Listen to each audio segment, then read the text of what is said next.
Посреди каменистых и пустынных степей, возле горных хребтов Азии обитает невероятно красивый, притягательный, но совершенно дикий кот. Данная порода является одной из самых древних на планете, и многие исследователи считают, что их предки были современниками саблезубых тигров, которые обитали на Земле около 12 миллионов лет назад. Герой сегодняшнего выпуска – яркий представитель хищного мира, который не спешит в объятии любителей кошек. Встречайте, Манул.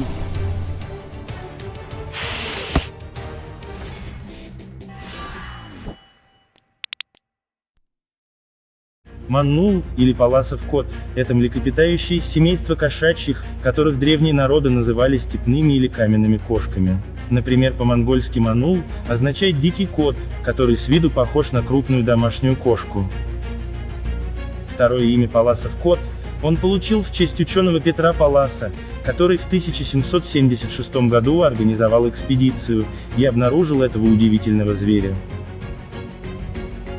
Главное отличие манула от домашних кошек — это глазки. Желтые с круглыми зрачками, которые при ярком свете не сужаются до щелочек, а просто уменьшаются.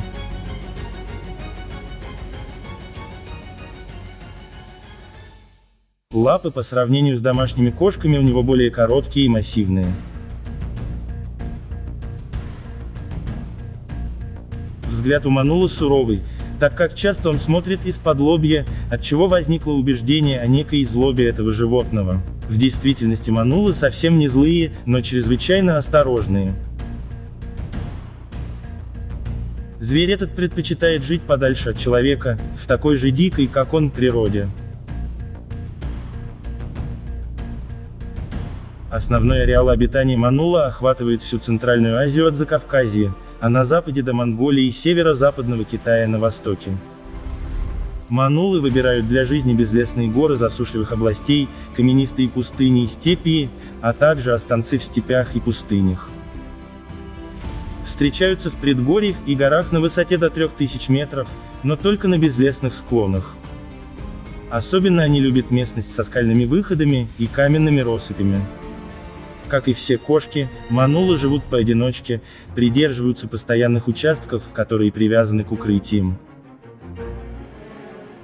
Убежище манула — это чаще всего расщелина в скалах или углубление под камнем, может быть заброшенная нора лисицы, сурка, барсука и медоеда.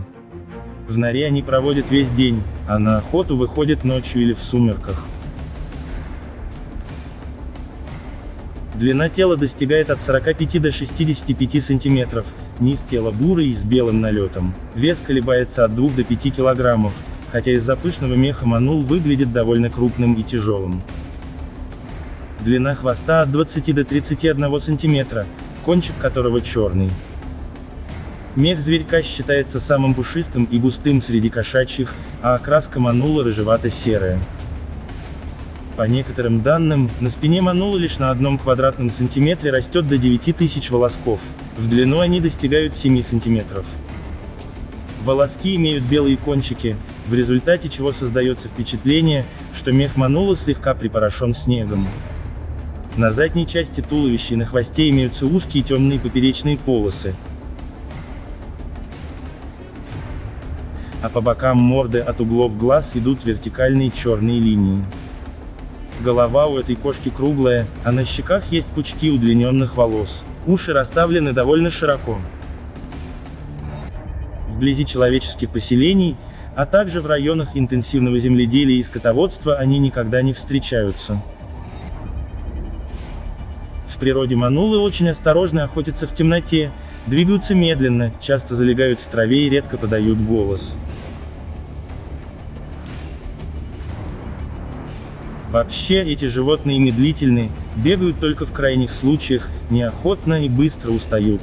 Свои силы манул предпочитает бережно экономить.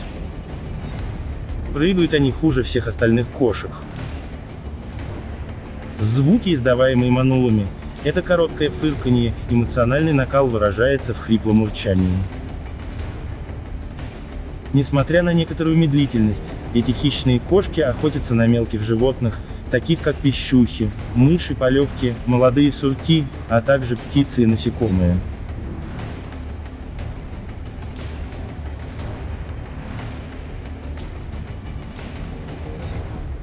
Мелким животным и птицам спастись от манула невозможно, он не знает пощады и является очень грозным, довольно умелым хищником. В то же время им под силу поймать и крупную добычу, например, зайца или сурка, вес которых равен массе кота. Свою добычу манул выслеживает по звукам и осторожно подкрадывается к ней. Бывает, терпеливо караулит в укрытии. Паласов кот может выжидать жертву часами, если очень голоден. Он не шелохнется и не выдаст себя, но в нужный момент сделает всего один точный прыжок, чтобы поймать добычу.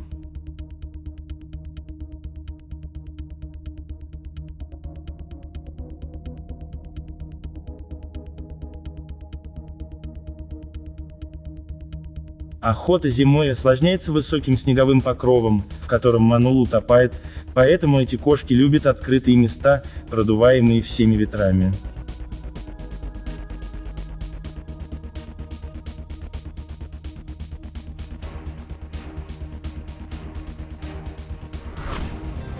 Размножаются манулы раз в году.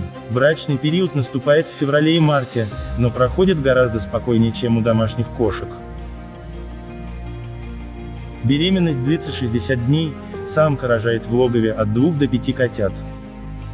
Котята манула рождаются слепыми, но уже имеют короткую и густую шерстку. В первые 2 недели кошка отлучается лишь на несколько часов. Поохотившись, она возвращается в гнездо, где ухаживает за малышами. До 3 месяцев они остаются в норе.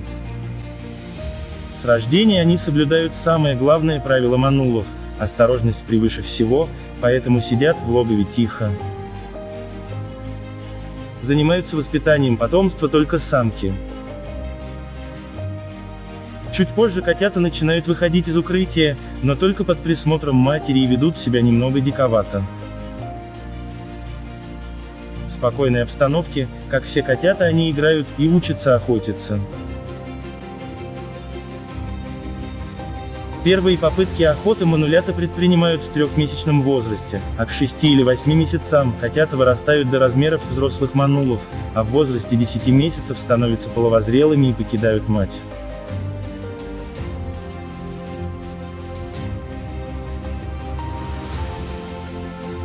Средняя продолжительность жизни манула от 10 до 12 лет. Из-за небольших размеров и приверженности открытым пространствам, жизнь манулов полна опасности. В природе им угрожают волки, орлы, беркуты, филины и одичавшие собаки.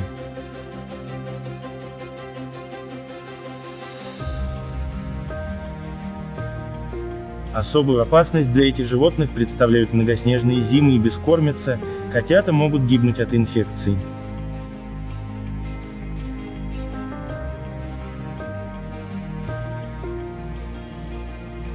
Крайняя осторожность манула и неосвоенность его местообитаний долгое время спасали этого кота от встречи с людьми.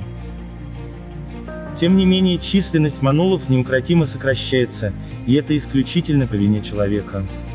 В наше время этим кошкам угрожает исчезновение местообитаний, беспокойство во время выведения потомства, сокращение кормовой базы, беспризорные собаки и, конечно же, браконьеры. Манул занесен в Красную книгу, и охота на зверя повсеместно запрещена. Хоть и охота на них не ведется, они часто гибнут в капканах, поставленных на зайца и лисицу. В зоопарках эти коты находятся очень редко, ведь они практически не приручаются, долгое время сохраняя недоверие к людям и прячась в логове. Некоторые случаи размножения манулов в неволе – это большая редкость. По этой причине манулы долгое время не привлекали внимания ни посетителей, ни владельцев зоопарков, вплоть до конца 20 века оставались видом, интересным лишь специалистам. Неожиданную известность и любовь эти коты обрели с появлением интернета. Несколько выразительных фото импозантных кошек стали интернет-мемом и активно распространились по сети. Сейчас ученые научились разводить манула и получать от него потомство. Теперь в зоопарках Европы проживают около 100 особей.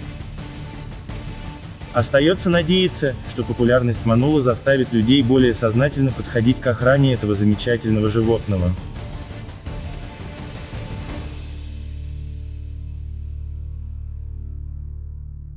Подписывайтесь на канал и ставьте лайки.